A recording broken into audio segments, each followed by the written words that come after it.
আসসালামু আলাইকুম। কি অবস্থা সবার, কেমন আছেন? এটা হচ্ছে বেগুন গাছ, ঠিক আছে? এটা একটা মগের ভিতরে দিছে, মানে একটা টবে। দেখেন এই বেগুন গাছটা, এরকম বেগুন গাছ যদি আপনারাও লাগান ছাদের মধ্যে, দেখেন এখানে ফল আসছে, দেখেন ফল আসছে, এখানে বেগুন ধরবে। এরকম যাদের ছাদ আছে তারা এরকম বেগুন গাছ লাগাইতে পারেন, ঠিক আছে?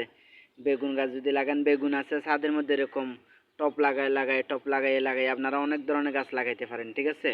গাছে তো আপনার ফলও খেতে পারবেন, আর উপকারও, মানুষের উপকারও হয় গাছের, ঠিক আছে? আপনারা বেগুন গাছ লাগান। বেগুন গাছ আছে, নানান রকমের ফলের গাছ আছে, আপনারাও লাগাইতে পারেন, ঠিক আছে?